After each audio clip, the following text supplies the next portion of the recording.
Bonjour à tous, c'est Steve 150. Aujourd'hui, on va parler du rôle du bloc alimentation. À quoi sert le bloc alimentation?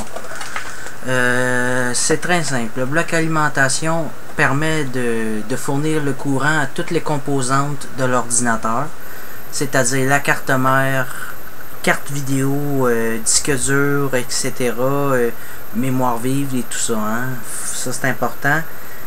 Parce que si on n'a pas de bloc alimentation dans notre tour d'ordinateur, effectivement, c'est sûr qu'on n'aura pas de courant. Puis souvent, il y en a qui vont... J'ai fait une erreur une fois, monter l'ordinateur, mais juste le fait d'avoir branché le fil en envers, ça peut empêcher tout de fonctionner. Mais c'est ça le rôle du bloc alimentation, c'est de fournir le courant aux autres composantes de l'ordinateur.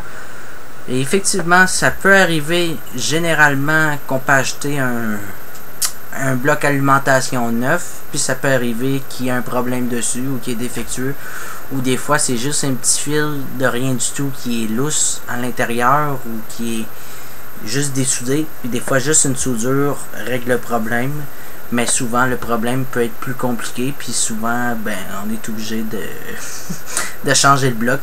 Mais quand ça fait des années qu'on a notre bloc, à un moment donné, c'est sûr avec le temps qu'il faut le changer. Surtout si on se monte une configuration pour jouer à des jeux.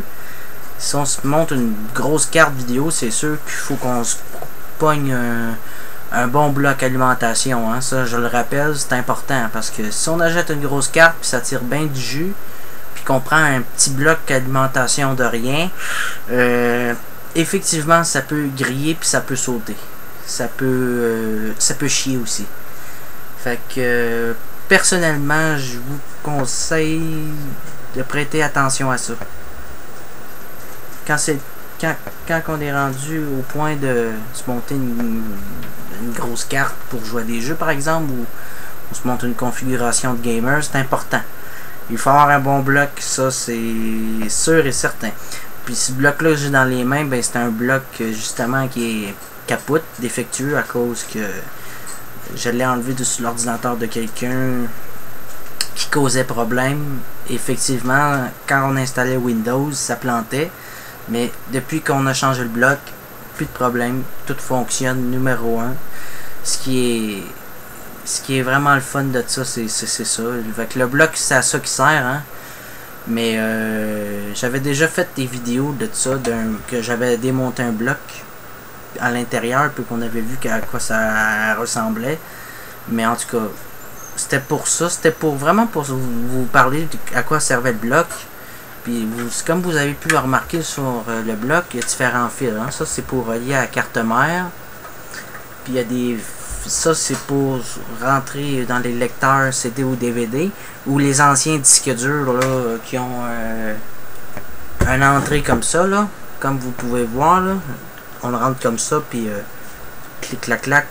Fait que c'était pour ça, c'est très important. Mais les nouveaux blocs d'aujourd'hui, souvent ils ont des prises noires. Attends une minute, je vais vous montrer. Des prises noires comme ça pour les nouveaux disques durs d'aujourd'hui, faut pas se tromper. Très important. Fait que moi je vous laisse là-dessus. Amusez-vous bien, puis visitez bien mon forum, puis si vous avez des questions, le forum est là pour ça, c'est moi l'administrateur du forum, effectivement. Il n'y a pas de gens qui sont venus dessus vraiment, c'est sûr, mais comme j'ai dit l'autre jour, s'il y en a des intéressés qui sont passionnés d'informatique et qui aiment ça, pas de problème, ils sont bienvenus. Sauf que les gens, je pense, sont un petit peu gênés. Mais avec le temps, les gens vont se dégêner. Je suis pas inquiète. C'est juste surprenant parce que là, j'ai réussi un forum. Puis il y a d'autres choses qui arrivent. J'ai pas fini. Je commence. Salut à tous. Bonne continuité puis bonne visite.